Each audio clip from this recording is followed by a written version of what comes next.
सभी को प्यार भरा नमस्कार। एक बार फिर से आप सभी का स्वागत है आपके अपने YouTube channel agree by Manoj sir में। आज हम पढ़ने वाले हैं जेट 2010 का पेपर और उसमें भी जो बायोलॉजी वाला पार्ट है यानी जीव विज्ञान का जो पार्ट है उसके जो 40 क्वेश्चन हैं उनको डिस्कस करेंगे और सॉल्व करेंगे। तो चलिए शुरू करते हैं। क्वेश्चन नंबर फर्स्ट है, आनुवंशिक लक्षणों के जीव समूहों को कहते हैं।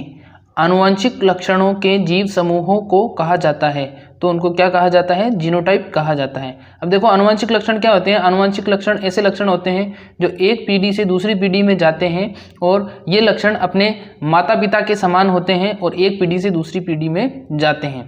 अगला सवाल है, आरएच तत्व के खोजकर्ता थे। अब इसको आरएच तत्व भी बोला जा सकता है या इसको ये भी कहा जा सकता है कि रक्त समूह की खोज किसने की थी।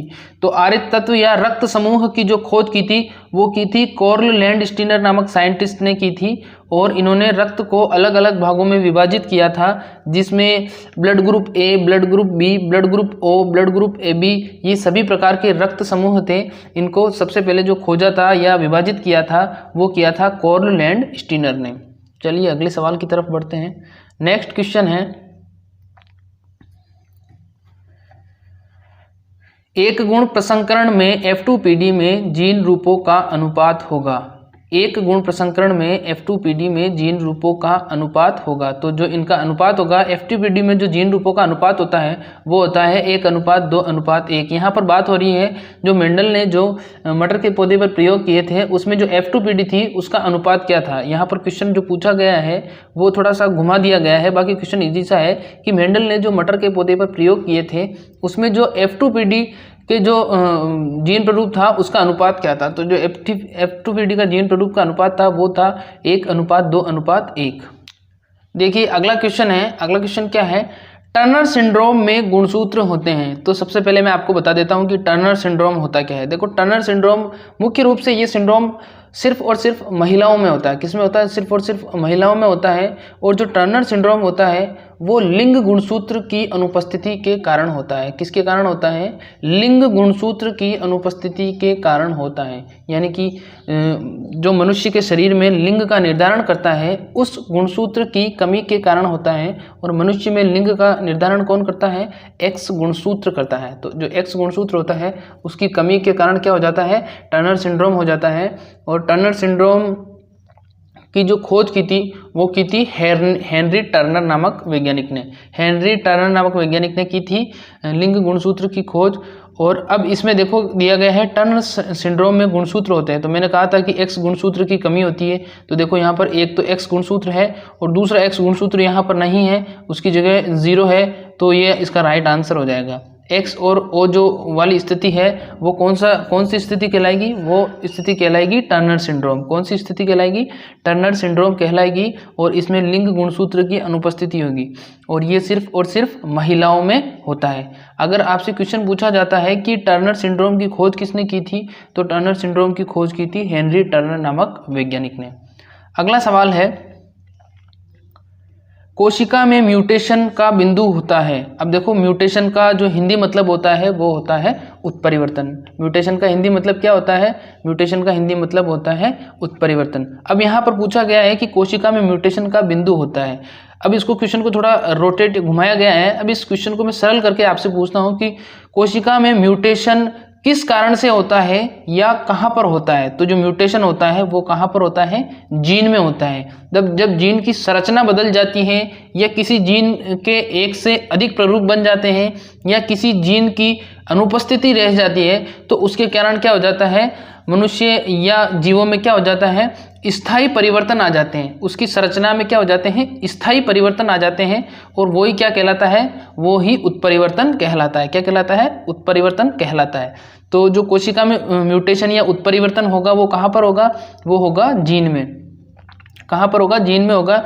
जैसे ही जीन की संरचना में या संख्या में किसी भी प्रकार का कोई बदलाव होगा, यानी कि अगर गुणसूत्र में जीन है तो जीन की संख्या अगर 40 है, 40 से अगर 41 हो गई तो भी स्थायी परिवर्तन आ जाएगा। 40 से अगर 39 हो गई तो भी स्थायी परिवर्तन आ जाएगा।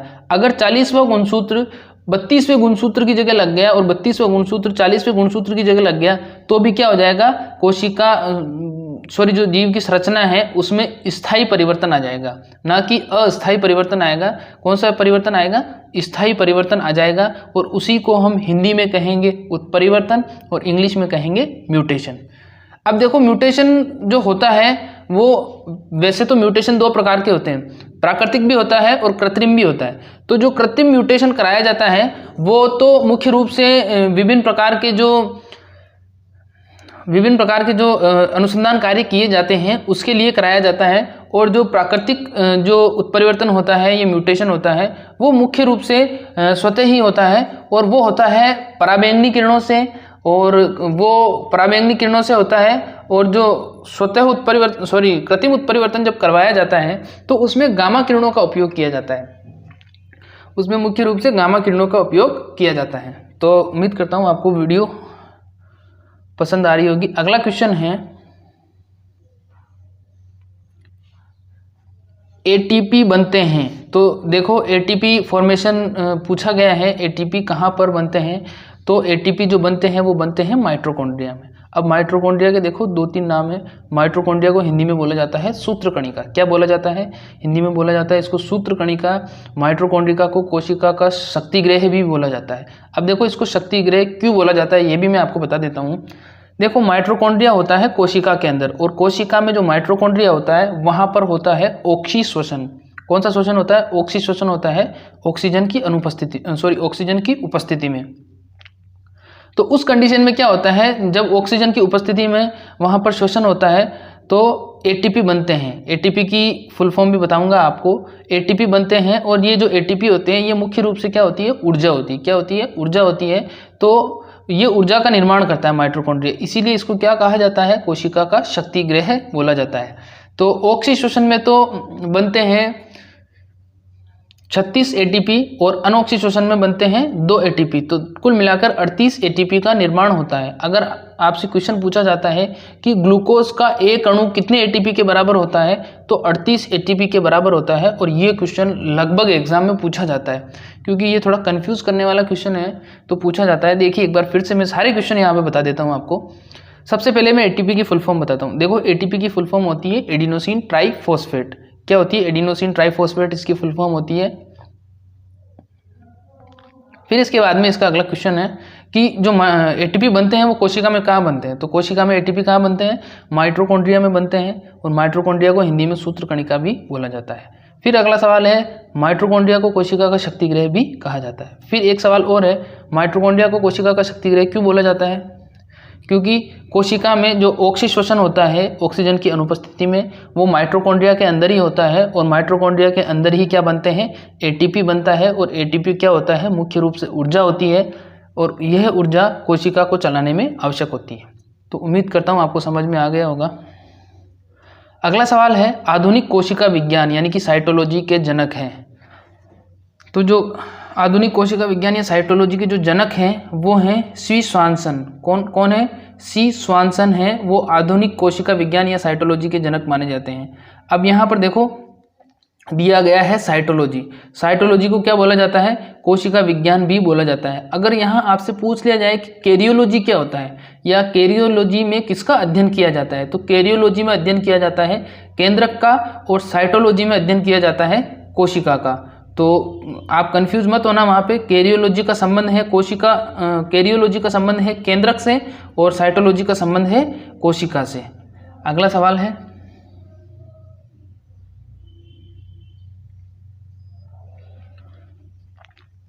कोशिका में गोल्जिकाय को सर्वप्रथम किसने देखा था? तो जो कोशिका में सर्वप्रथम गोल्जिकाय की खोज की थी वो सबसे पहले की थी कैमिलो गोल्जी नामक वैज्ञानिक ने। कैमिलो गोल्जी नामक वैज्ञानिक थे, उन्होंने सबसे पहले कोशिका में जो गोल्जिकाय को देखने वाले वैज्ञानिक थे। सबसे पहले किसने देखा था? कैमिलो गोल्जी नामक वैज्ञानिक ने गोल्जिकाय को देखा था। अब अगला सवाल है राइबोसोम का अवसाद नियतांक सामान्यतः 70S होता है, यह 2 उप अवसाद नियतांक होता है। अब देखो क्वेश्चन यहाँ पर थोड़ा घुमा के पूछा गया है, इसको मैं इजी कर देता हूँ। अब यहाँ पर सीधा सीधा पहले मैं बता देता हूँ कि देखो राइबोसोम दो प्रकार के होते हैं राइबोसोम, दो प्रकार के होते हैं, एक 70S होता है और एक 80S होता है। दो प्रकार के राइबोसोम होते हैं। तो जो 70S राइबोसोम है वो किन दो राइबोसोम से मिलकर बना है? यहाँ पर क्वेश्चन क्या पूछा गया है, 70S जो राइबोसोम है वो किन दो राइबोसोम से मिलकर बना है या किन दो राइबोसोम की उप इकाइयों से मिलकर बना है? तो इसका जो आंसर होगा वो राइट आंसर होगा इसका सी वाला 50S और 30S। अब आप कहोगे कि सर 50S और 30S को मिलाने पर तो सर 80S हो रहे हैं, आप 70 ही कैसे बता रहे हो? तो देखो जब 50S और 30S मिलते हैं तो उसमें 10S कोलैप्स हो जाते हैं, यानी कि 10S क्या हो जाते हैं, नष्ट हो जाते हैं। और उसके बाद में जो यूनिट बचती है वो बचती है 70S। कौन सी बचती है? 70S बचती है। इसलिए जो 70S प्रकार के जो राइबोसोम होते हैं वो किससे मिलकर बने होते हैं? वो बने होते हैं 50S और 30S से। 50S और 30S के मिलने पर कौन से राइबोसोम बनेंगे? वो बनेंगे 70S प्रकार के राइबोसोम बनेंगे। अगला सवाल है, जीन का आवश्यक है। अब यहाँ पर पूछा गया है कि जीन का आवश्यक है। अब बच्चे कंफ्यूज हो जाते हैं। यहाँ पर सीधा सीधा पूछा गया है कि जीन क्या है या जीन का संबंध किससे है। तो देखो जीन क्या होते हैं, जीन कहाँ पर होते हैं? जीन होते हैं गुणसूत्रों पर। कहाँ पर होते हैं? गुणसूत्रों पर होते हैं। और जीन का क्या काम होता है? जीन का काम होता है लक्षणों को एक पीढ़ी से दूसरी पीढ़ी में ले जाना। लक्षणों को एक पीढ़ी से दूसरी पीढ़ी में ले जाने का काम क्या करता है? कौन करता है? जीन करता है। और यहाँ पर पूछा गया है कि जीन आवश्यक है। तो जीन देखो, अब प्रोटीन में तो होगा नहीं, आरएनए में भी नहीं होगा और न्यूक्लियर प्रोटीन में भी नहीं होगा। तो जीन कहाँ पर होते हैं? डीएनए से जीन का संबंध होता है और जीन और डीएनए के बीच में आपसी संबंध होता है। और जीन जो शब्द दिया था वो दिया था जॉनसन ने। किसने दिया था? जॉनसन नामक एक साइंटिस्ट थे जिन्होंने जीन शब्द दिया था। ये क्वेश्चन भी बार बार पूछा जाता है कि जीन शब्द किसने दिया? तो जीन शब्द किसने दिया? जॉनसन ने दिया था, ध्यान रखना। अगला सवाल है, पके हुए टमाटर की भित्ति में पाए जाते हैं। पके हुए टमाटर की भित्ति में पाए जाते हैं। तो सबसे पहले मैं आपको बता देता हूं, जो टमाटर होता है उसका लाल रंग जो होता है वो होता है लाइकोपिन पिगमेंट के कारण। और जो लाइकोपिन पिगमेंट होता है वो मुख्य रूप से उसके अंदर क्या होता है, वो लवक होते हैं। क्या होते हैं? लवक होते हैं। और कोशिका में जो हरे रंग का कार्य करता है वो तो करता है हरित लवक, जिसको बोला जाता है क्लोरोप्लास्ट। अगर आपसे पूछ लिया जाए कि बीज और सब्जियों के, फलों के बीजों के आकर्षक रंग के लिए कौन जिम्मेदार है, तब वहां पर आंसर होगा लवक। कोशिका में देखो लवक दो प्रकार के पाए जाते हैं। कोशिका में लवक कितने प्रकार के पाए जाते हैं? दो प्रकार के पाए जाते हैं। एक होता है क्लोरोप्लास्ट और एक होता है क्रोमोप्लास्ट। जो क्लोरोप्लास्ट होता है उसको हरित लवक बोला जाता है और जो क्रोमोप्लास्ट होता है उसको सिर्फ और सिर्फ लवक बोला जाता है। तो जो हरित लवक है उसका पता है आपको कि वो हरे रंग के लिए जिम्मेदार होता है, और बाकी जितने भी लवक हैं वो सारे ही वो क्या करते हैं? सब्जियों को और फलों को आकर्षक रंग प्रदान करते हैं। तो अगर आपसे पूछ लिया जाए कभी कि टमाटर का लाल रंग किसके कारण होता है और ऑप्शन में लाइकोपिन नहीं दिया हुआ है, तो आप उस कंडीशन में आपको क्या राइट आंसर करना है? उस कंडीशन में आपको करना है क्रोमोप्लास्ट या लवक। अब यहाँ पर दिया गया है पके हुए टमाटर की भित्ति में पाया जाता है। तो पके हुए टमाटर की भित्ति में क्या पाया जाएगा? क्रोमोप्लास्ट पाया जाएगा, क्योंकि जो लाल रंग है भित्ति किसकी बनी होती है? लाल रंग की बनी होती है। और लाल रंग किसके कारण होता है? क्रोमोप्लास्ट के कारण होता है। और क्रोमोप्लास्ट को हिंदी में क्या कहते हैं? हम लवक कहते हैं। अगला सवाल है, डिप्लोसोम शब्द का अर्थ है। डिप्लोसोम शब्द का अर्थ है। तो डिप्लोसोम शब्द का अर्थ क्या हो जाएगा? समस्त गुणसूत्रों का जो एक जोड़ा होता है वो क्या कहलाता है? डिप्लोसोम। यानी गुणसूत्रों का जो एक जोड़ा होता है वो क्या कहलाएगा? वो कहलाएगा डिप्लोसोम। क्या कहलाएगा? डिप्लोसोम कहलाता है वो।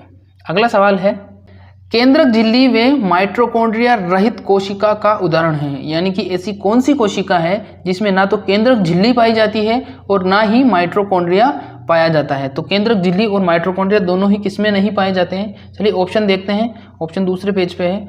तो ऑप्शन में जो दिया गया है वो क्या क्या दिया गया है? वो दिया गया है प्रोटोजोआ, स्क्लेरोसाइट, स्पर्मेटोसाइट और बैक्टीरियम या बैक्टीरिया। तो जो बैक्टीरिया होता है उसमें ना ही कोशिका झिल्ली होती है और ना ही उसमें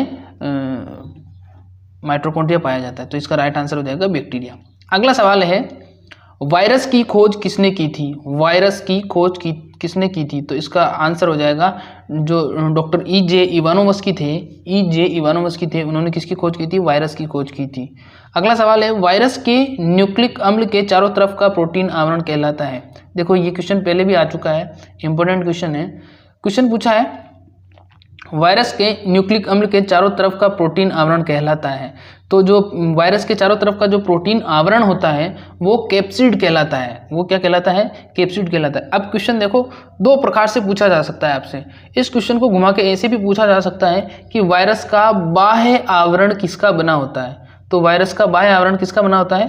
कैप्सिड का बना होता है। क्वेश्चन आपसे ऐसे भी पूछा जा सकता है कि वायरस का प्रोटीन चोल क्या कहलाता है? क्या कहलाता है? कैप्सिड कहलाता है।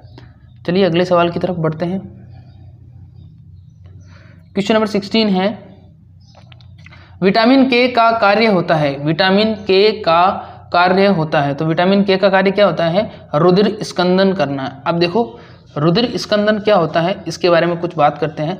रुधिर स्कंदन का मतलब ये होता है जब भी हमें कहीं चोट लग जाती है, रुधिर स्कंदन को हिंदी में बोला जाता है या इसका दूसरा जो शब्द है वो है रक्त का थक्का बनना। तो उसमें क्या होता है जब भी हमें कभी चोट लग जाती है तो चोट वाले स्थान पर क्या निकलता है? खून निकलता है। तो खून निकलते समय अब उस खून को रोकना आवश्यक होता है। तो बॉडी के द्वारा विटामिन के रिलीज किया जाता है उस स्थान पर, और विटामिन के रिलीज करने के बाद में वहाँ का जो खून होता है वो क्या हो जाता है? धीरे धीरे गाढ़ा होने लगता है, और गाढ़ा होने के बाद में वहाँ से खून बहना बंद हो जाता है। बिल्कुल उसको रक्त जो होता है उसको बंद कर दिया जाता है। क्या बंद कर दिया जाता है? उसको रक्त का थक्का बना लेता है वहाँ पर, और उसको बंद कर दिया जाता है और वहाँ से खून बहना बंद हो जाता है। तो जो रुधिर स्कंदन होता है वो मुख्य रूप से रुधिर की द्रव से अर्धठोस अवस्था में रुधिर चला जाता है। अगला सवाल है, घाव के स्थान पर श्वेत रुधिराणुओं के इकट्ठे होने की क्रिया कहलाती है। अब ये क्वेश्चन भी उसी से मिलता जुलता है, यानी कि जहाँ पर घाव हो जाता है मनुष्य में, वहाँ पर जो श्वेत रुधिराणु इकट्ठे हो जाते हैं, श्वेत रुधिराणु इकट्ठे हो जाते हैं, वो क्रिया क्या कहलाती है? तो वो क्रिया कहलाती है फेगोसाइटोसिस या होम्योस्टेसिस। फेगोसाइटोसिस भी कहलाती है और होम्योस्टेसिस भी कहलाती है। अगला सवाल है, माइटोकॉन्ड्रिया नहीं पाया जाता है। माइटोकॉन्ड्रिया नहीं पाया जाता है। तो जो परिपक्व लाल रुधिराणु होते हैं उसमें माइटोकॉन्ड्रिया नहीं पाया जाता है। परिपक्व लाल रुधिर कणिकाएं, जिसको आरबीसी भी बोला जाता है, आरबीसी भी बोला जाता है, और इसमें क्या होता है? आरबीसी को क्या कहा जाता है? आरबीसी जो होता है वो परिपक्व लाल रुधिर कणिकाएं होती हैं, उनमें माइटोकॉन्ड्रिया नहीं पाया जाता है। अगला सवाल है, सबसे छोटी रुधिर कोशिकाएं होती हैं। जो सबसे छोटी रुधिर कोशिकाएं होती हैं वो होती हैं प्लेटलेट्स। प्लेटलेट्स क्या होती है? सबसे छोटी रुधिर कणिकाएं होती हैं। अगला सवाल है, प्लाज्मा में प्रोटीन की प्रतिशत मात्रा होती है। अब देखो प्लाज्मा क्या होता है। देखो सबसे पहले मैं आपको थोड़ा सा बता देता हूँ रक्त का संगठन। देखो रक्त में मुख्य रूप से दो चीज़ें होती हैं, एक तो होती है रक्त कणिकाएं और दूसरा होता है प्लाज्मा। क्या क्या होता है? एक तो होता है रक्त कणिकाएं और दूसरा होता है प्लाज्मा। अब रक्त कणिकाओं में तीन प्रकार की रक्त कणिकाएं होती हैं। एक होती है आरबीसी यानी कि लाल रुधिर कणिकाएं, एक होती है डब्ल्यूबीसी यानी कि श्वेत रुधिर कणिकाएं, और एक होता है बिंबाणु। क्या होता है? बिंबाणु। तो ये तीन प्रकार की होती हैं, और इनका जो प्रतिशत होता है रक्त में वो होता है 45%, 45% इनका प्रतिशत होता है। बाकी जो 55% होता है वो होता है प्लाज्मा। क्या होता है? प्लाज्मा। अब प्लाज्मा को भी दो भागों में विभाजित किया गया है। प्लाज्मा जो होता है, रक्त में अगर प्लाज्मा की मात्रा पूछ ली जाए आपसे तो वो होती है 55%। कितनी होती है? 55%। और अगर रक्त कणिकाओं की बात की जाए तो वो होती है 45%, यानी कि 45% तो रक्त कणिका है और 55% प्लाज्मा होता है। अब देखो जो प्लाज्मा होता है उसको भी दो भागों में विभाजित किया गया। प्लाज्मा में क्या होता है? 92% तो होता है जल, 92% होता है जल, और बाकी जो 7% होती है वो होती है प्रोटीन। तो अपना क्वेश्चन जो पूछा गया है वो यहाँ पर यही पूछा गया है कि प्लाज्मा में प्रोटीन की प्रतिशत मात्रा होती है। तो प्लाज्मा में प्रोटीन की प्रतिशत मात्रा होती है 7%। अगर यहाँ पे प्रोटीन की जगह जल लिया होता तो प्लाज्मा में जल की मात्रा होती है, तो फिर उसका राइट आंसर होगा 92%। अगर पूछ लिया जाए कि प्लाज्मा रक्त में प्लाज्मा की मात्रा होती है तो उसका राइट आंसर होगा 55%। अगर पूछ लिया जाए कि रक्त में रक्त कणिकाओं की मात्रा होती है तो उसका राइट आंसर होगा 45%। तो उम्मीद करता हूँ आपको वीडियो पसंद आ रहा होगा। अब मैं आपको एक बहुत ही इंपॉर्टेंट सूचना देना चाहता हूँ। देखो ये जो हमारा चैनल है, ये हमारा चैनल है प्राइमरी चैनल यानी कि मेन चैनल है। इसके अलावा हमारा एक और चैनल है जो नया बनाया गया है, उसमें हम ऑनलाइन टेस्ट सीरीज चलाते हैं और उसका फोटो यहाँ पर शो हो रहा है। इंपीरियल एग्रो क्लासेस के नाम से चैनल है। वहाँ पर मोस्टली ज़्यादा जो वीडियोस अपलोड की जाती है वो की जाती है केमिस्ट्री और बायोलॉजी की वीडियोस अपलोड की जाती है। तो अगर आपने अभी तक हमारा वो चैनल सब्सक्राइब नहीं किया है तो उसका लिंक डिस्क्रिप्शन में दिया गया है, वहाँ से जाके आप ज़रूर चैनल को सब्सक्राइब करिएगा। और ये देखो, ये एक यहाँ पर थंबनेल शो हो रहा है वीडियो का, ये बहुत ही एडिटिंग करके एक अच्छी वीडियो बनाई गई है कोशिका को समझने के लिए, और कोशिका के 35 इंपॉर्टेंट क्वेश्चन हैं वो इसमें ऐड किए गए हैं। इस वीडियो को सिर्फ और सिर्फ मेरे कहने पर एक बार 1 मिनट के लिए ज़रूर देखिएगा। अगर आप 1 मिनट इसको देख लेते हो तो आप पूरा अपने आप को देखने से नहीं रोक पाओगे। इसलिए इस वीडियो को उस चैनल के डिस्क्रिप्शन में जाके, वहाँ पर उस चैनल में जाके इस वीडियो को एक बार ज़रूर देखिएगा। तो उम्मीद करता हूँ आप ज़रूर करेंगे सब्सक्राइब चैनल को और वीडियो को ज़रूर देखेंगे। अगला सवाल है, एनीमिया की स्थिति में निम्न में से कौन सा हार्मोन स्रावित होता है? देखो एनीमिया का मतलब क्या होता है, पहले तो एनीमिया का मतलब समझते हैं। एनीमिया का मतलब होता है मनुष्य के शरीर में या तो खून की कमी हो जाती है, या फिर मनुष्य के शरीर में जो खून होता है उसमें लौह तत्व व खनिज तत्व की कमी हो जाती है। लौह तत्व व खनिज तत्व की कमी हो जाती है और वो ही कंडीशन क्या कहलाती है? वो ही कंडीशन कहलाती है एनीमिया। तो अगर आपसे पूछा जाए कि एनीमिया का संबंध किससे है, तो एनीमिया का संबंध है शरीर में रक्त की कमी होना या रक्त में खनिज लवण व लौह तत्व की कमी होना। अब क्वेश्चन पूछा गया है कि एनीमिया की स्थिति में निम्न में से कौन सा हार्मोन स्रावित होगा? एनीमिया की स्थिति जब होती है तो शरीर से कौन सा हार्मोन स्रावित होता है? तो जो इसका 21 का जो क्वेश्चन है उसका जो राइट आंसर होगा वो होगा एरिथ्रोपोइटिन। एरिथ्रोपोइटिन नामक एक हार्मोन होता है, वो स्रावित होता है एनीमिया में। अब देखो एनीमिया के लक्षण भी मैं बता देता हूँ। एनीमिया के जो लक्षण होते हैं वो मेन होते हैं कमजोरी, थकान और सांस फूलना। कमज़ोर हो जाता है, थकान हो जाती है, इंसान को भूख नहीं लगती है और सांस फूलने लगती है, ये उसके एनीमिया के लक्षण हैं। अगला सवाल है, निम्न में से C4 पौधे का उदाहरण है? तो मक्का, सीधी सी बात है, मक्का C4 पौधे का उदाहरण है। ये जो मक्का वाला क्वेश्चन है C4 पौधे वाला, ये एग्रीकल्चर सेगमेंट में भी बहुत बार पूछा गया है। तो ध्यान रखिएगा, मक्का C4 प्लांट है और ये लगभग जितने भी एग्जाम होते हैं एग्रीकल्चर के कॉम्पिटेटिव से रिलेटेड, उसमें ये क्वेश्चन पूछा जाता है। पता नहीं इतना इंपॉर्टेंट क्वेश्चन है ये कि पता नहीं क्यों पूछा जाता है। C4 प्लांट है, कौन सा है? मक्का है। अगला सवाल है, एंजाइम होते हैं। ये पीछे पेपर में भी आया हुआ है, एंजाइम होते हैं। तो एंजाइम क्या होती है? एंजाइम एक प्रोटीन होती है। अगला सवाल है, प्रोटीन संश्लेषण का स्थल। तो जो कोशिका के अंदर प्रोटीन संश्लेषण होता है वो होता है राइबोसोम। क्या होता है? राइबोसोम होता है। और राइबोसोम को जो सबसे पहले खोजा था वो खोजा था जॉर्ज पेलाडे ने। किसने खोजा था? जॉर्ज पेलाडे नामक एक साइंटिस्ट थे, उन्होंने राइबोसोम को सबसे पहले खोजा था। और जब इन्होंने इसको खोजा था राइबोसोम को, तब उन्होंने राइबोसोम नाम नहीं दिया था इसको, तब उन्होंने इसको नाम दिया था पेलेडे कण। क्या नाम दिया था? पेलाडे कण दिया था। उन्होंने अपने खुद के नाम पर ही इनको नाम दिया था पेलाडे कण। जो राइबोसोम होते हैं वो कोशिका के अंदर पाए जाते हैं और ये मुख्य रूप से बिखरे हुए होते हैं, एक कण के समान बिखरे हुए होते हैं। और इनका जो मुख्य काम होता है कोशिका में वो होता है प्रोटीन संश्लेषण का। प्रोटीन संश्लेषण का काम होता है राइबोसोम का, और इनको जॉर्ज पेलाडे ने खोजा था और इनको पेलाडे कण भी बोला जाता है। अगर आपसे पूछ लिया जाए कि कोशिका में प्रोटीन निर्माण फैक्ट्री कौन सी है, तो प्रोटीन निर्माण की फैक्ट्री या प्रोटीन की फैक्ट्री कौन कहलाएगा? राइबोसोम कहलाएगा। राइबोसोम प्रोटीन की फैक्ट्री भी कहलाता है। अगला सवाल है,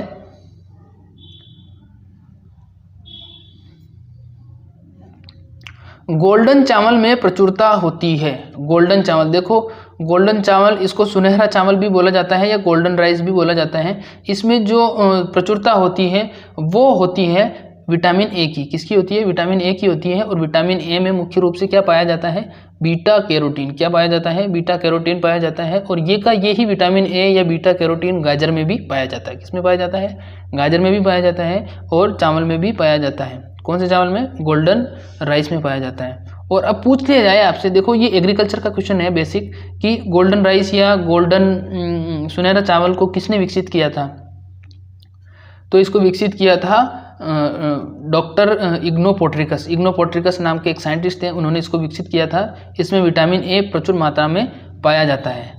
इसका जो कलर होता है वो हल्का सुनहरा सा होता है, पीला कलर लिए हुए होता है और विटामिन ए की मात्रा बहुत होती है। अगला सवाल है कोशिका सिद्धांत किसने प्रस्तुत किया था? तो जो कोशिका सिद्धांत प्रस्तुत किया था वो श्लाइडेन व श्वान ने किया था। अब देखो इसमें भी कुछ समझने वाली बातें वो मैं समझा देता हूँ आपको। सबसे पहले तो दो साइंटिस्ट थे, श्लाइडेन तो थे जंतु वैज्ञानिक और श्वान थे वनस्पति वैज्ञानिक। ये दोनों एक ही यूनिवर्सिटी के प्रोफेसर थे। इन्होंने कोशिका सिद्धांत की खोज की थी। अब कोशिका सिद्धांत होता क्या है? देखो कोशिका सिद्धांत में मुख्य रूप से दो बिंदु है। सबसे पहला जो बिंदु है वो ये है कि जो कोशिका सिद्धांत है उसमें पहला बिंदु ये है कि सभी जीव कोशिका से मिलकर बने हैं। सभी जीव किससे मिलकर बने हैं? सभी जीव कोशिका से मिलकर बने हैं। ये इसका पहला सिद्धांत है, सिद्धांत का पहला बिंदु है। और दूसरा बिंदु है कि कोशिका ही शरीर की रचनात्मक और क्रियात्मक इकाई है। अगर आपसे पूछ लिया जाए कि शरीर की रचनात्मक और क्रियात्मक इकाई क्या है, तो क्या है? कोशिका। कोशिका ही शरीर की रचनात्मक और क्रियात्मक इकाई है और ये ही कोशिका सिद्धांत कहलाता है, जिसमें दो मुख्य बिंदु है। एक तो सभी जीव कोशिका से मिलकर बने हैं और दूसरा है कोशिका ही शरीर की रचनात्मक और क्रियात्मक इकाई है। अब देखो यहाँ पर दिया गया है रॉबर्ट हुक। रॉबर्ट हुक क्या है? रॉबर्ट हुक ने कोशिका की खोज की थी। अब ध्यान रखो रॉबर्ट हुक ने मृत कोशिका की खोज की थी, जीवित कोशिका की खोज नहीं की थी। उन्होंने सबसे पहले मृत कोशिका की खोज की थी। बोतल में जो कॉर्क लगा होता है ऊपर, उसमें मृत कोशिका की खोज की थी और ये 1665 में उन्होंने किया था। अगर आपसे पूछ लिया जाए कि जीवित कोशिका की खोज सबसे पहले किसने की थी, तब इसका राइट आंसर होगा Antony von Leeuwenhoek. Antony von Leeuwenhoek ने 1672 में जीवित कोशिका की खोज की थी। तो उम्मीद करता हूँ आपको समझ में आ गया होगा। प्लीज़ एक बार अगर आपने अभी तक इस चैनल को सब्सक्राइब नहीं किया है तो प्लीज़ इस चैनल को सब्सक्राइब करिए। यहाँ पे ये जो रेड वाला बटन है इसको सब्सक्राइब करिए यहाँ से, और लाइक भी करिए और कमेंट भी ज़रूर करिएगा, और वीडियो शेयर तो करना है ये तो आप जानते ही हो।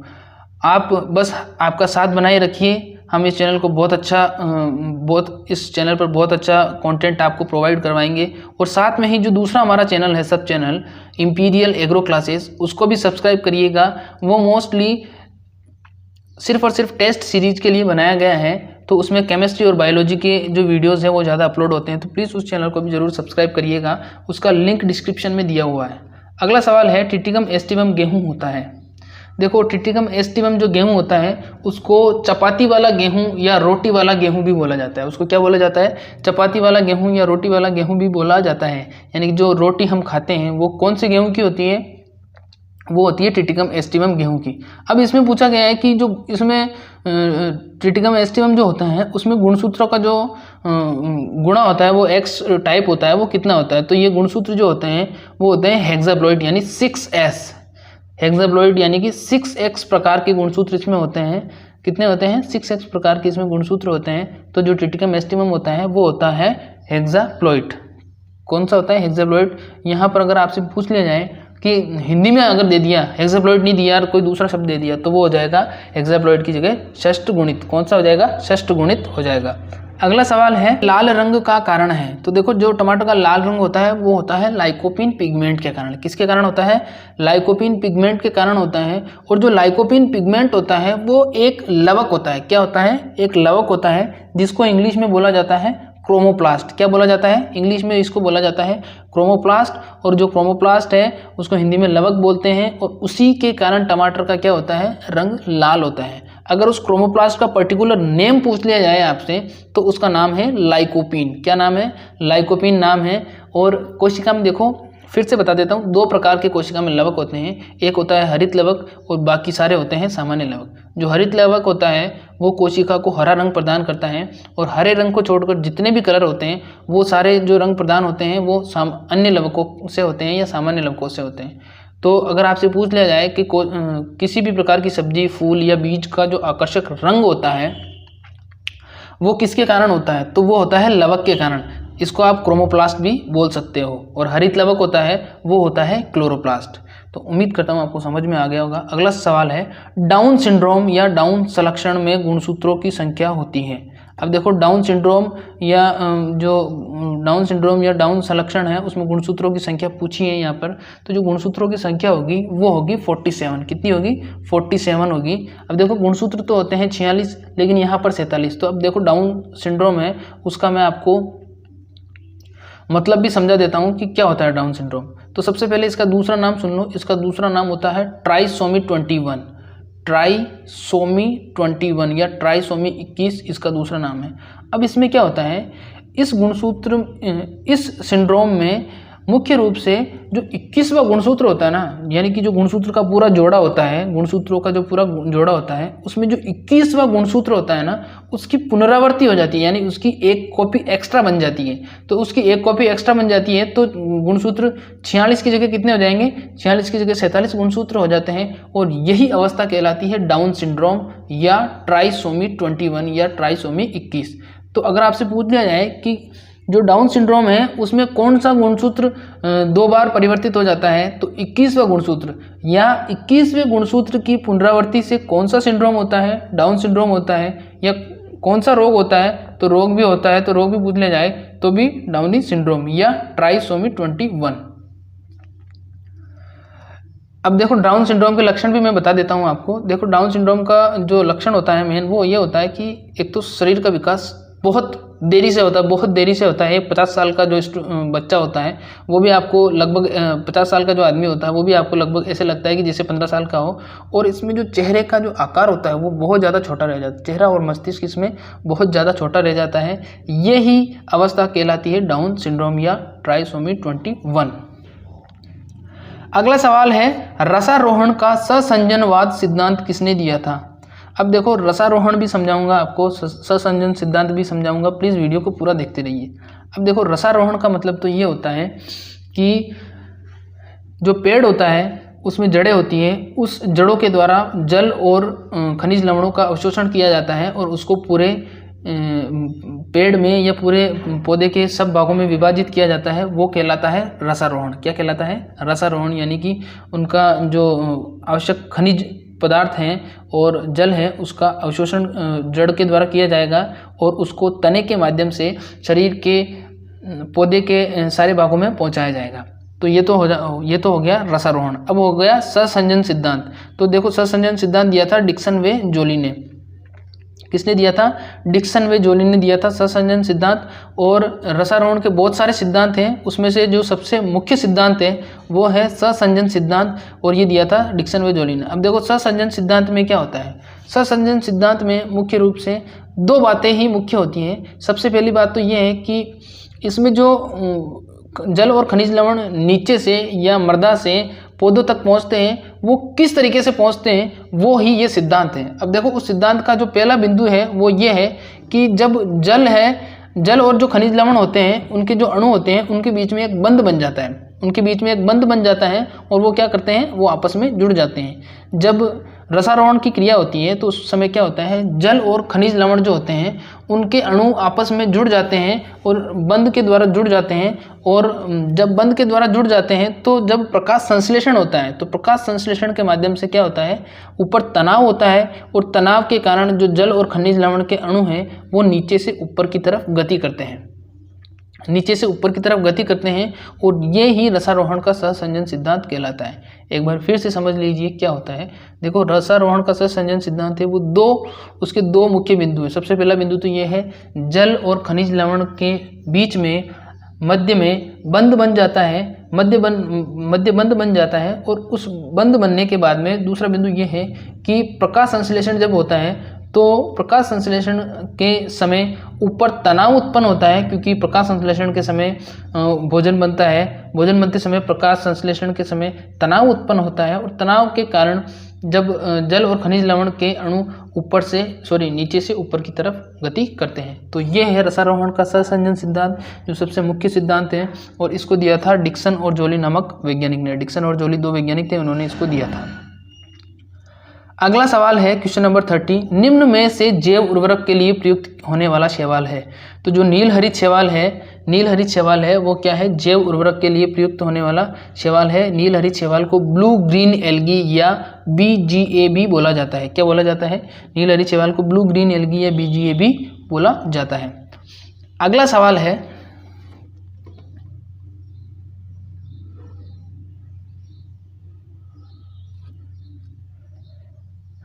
उपांति भवन किस अवस्था में होता है। उपांति भवन किस अवस्था में होता है, तो उपांति भवन होता है डाइकाइनेसिस में। ये देखो, ये कोशिका की विभिन्न अवस्थाएं हैं। कोशिका जब विभाजन होता है, कोशिका 1 से 2 भागों में विभाजित होती है, तो उस समय विभिन्न प्रकार की क्रियाएं होती हैं। उसके ऊपर अलग से एक वीडियो बना के मैं अपलोड करूंगा। अभी आप इतना ही समझ लीजिए कि जो डाइकाइनेसिस है उसको, जो उपांति भवन की अवस्था होती है वो डाइकाइनेसिस में होती है। अगला सवाल है, अफीम में कौन सा महत्वपूर्ण एल्केलॉइड पाया जाता है। देखो, अफीम होता है, अफीम का वैज्ञानिक जो नाम है वो है पेपेवर सोमनीफेरम। उसमें मुख्य रूप से 2 प्रकार के एल्केलॉइड पाए जाते हैं। मुख्य तो 2 ही होते हैं, उन मुख्य 2 में से भी सबसे जो इम्पोर्टेंट होता है वो होता है मार्फिन और दूसरा होता है कोडीन। तो मार्फिन और कोडीन ये 2 मुख्य होते हैं और इसी की मात्रा के आधार पर अफीम की जो क्वालिटी होती है वो डिपेंड करती है। तो ये एल्केलॉइड होते हैं, एक तो मार्फिन और एक होता है कोडीन। और राजस्थान में जो अफीम की सबसे ज़्यादा खेती की जाती है वो प्रतापगढ़ में की जाती है। ध्यान रखिएगा, सबसे ज़्यादा प्रतापगढ़ में की जाती है। स्टूडेंट ऐसे सोच लेते हैं कि चित्तौड़गढ़ में की जाती है, चित्तौड़ में नहीं, चित्तौड़ से ज़्यादा प्रतापगढ़ में की जाती है। अगला सवाल है, स्तनधारी बाइकार्बोनेट के रूप में CO2 कितने प्रतिशत होती है। स्तनधारी बाइकार्बोनेट के रूप में CO2 कितने प्रतिशत होती है, कितने प्रतिशत वहन होती है, या तो इसमें होगा राइट आंसर 5 से 10%। स्तनधारियों में जो बाइकार्बोनेट के रूप में कार्बन डाइऑक्साइड का जो वहन किया जाता है वो किया जाता है 5 से 10%। अगला सवाल है, पर्णहरित में पाया जाता है या क्लोरोफिल का जो मुख्य तत्व है वो कौन सा है, मैग्नीज। पर्णहरित में पाया जाता है मैग्नीशियम और क्लोरोफिल में पाया जाता है मैग्नीशियम। ये पर्णहरित और क्लोरोफिल दोनों एक ही चीज़ है और हरा रंग भी किसके कारण होता है, मैग्नीशियम के कारण होता है, क्योंकि मैग्नीशियम किस में पाया जाता है, पर्णहरित में पाया जाता है। अगला सवाल है, एक से अधिक जीवों के मंडल को क्या कहते हैं, यानी कि जो जिसमें जीव के एक से अधिक प्रकार के समूह रहते हैं वो क्या कहलाता है, तो वो कहलाता है जैव मंडल। क्या कहलाता है, जैव मंडल कहलाता है। ये परिस्थितिक विज्ञान का क्वेश्चन है। अगला सवाल है, जीव विज्ञान की वह शाखा जिसमें वंशानुक्रम में संबंधित जीवों की समानताओं व असमानताओं का अध्ययन होता है वह कहलाता है।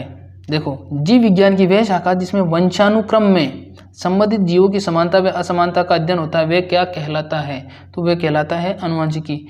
जहाँ पर भी आपको वंशानुक्रम और जीवों के लक्षणों की बात होती है वहाँ पर अनुवांशिकी शब्द आएगा। देखो, एक बार फिर से मैं बता देता हूँ। देखो, ये यहाँ पर जो वीडियो शो हो रही है ये बहुत ही अच्छी वीडियो है। मेरे कहने पर वीडियो के डिस्क्रिप्शन में लिंक दिया हुआ है। मेरे कहने पर सिर्फ एक बार इस वीडियो को देखो। मैं 100% गारंटी के साथ कहता हूँ कि इस वीडियो को पूरा देखने से नहीं रोक पाओगे। इस वीडियो को बहुत अच्छी तरीके से एक्सप्लेन किया गया है, तो प्लीज़ उस वीडियो को जाके देखना। और इंपीरियल एग्रो क्लासेस के चैनल को ज़रूर सब्सक्राइब करिएगा। वहाँ पर बायोलॉजी और केमिस्ट्री की मोस्टली क्लासेस अपलोड होती हैं, और साथ में इस चैनल को जरूर सब्सक्राइब करिएगा।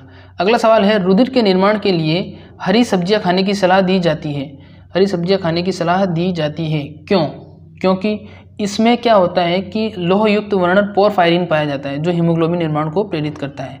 अब क्वेश्चन आपसे 2 प्रकार से पूछा जा सकता है, हीमोग्लोबिन निर्माण को प्रेरित करने वाला वर्णक है तो कौन सा है, पोरफायरिन। कौन सा है, पोरफायरिन है। अगर पूछ लिया जाए कि पोरफायरिन मुख्य रूप से शरीर में क्या कार्य करता है, तो हीमोग्लोबिन का निर्माण करता है। क्या करता है, हीमोग्लोबिन का निर्माण करता है। तो ये जेट 2010 का पेपर था जीव विज्ञान का। उम्मीद करता हूँ आपको पसंद आया होगा।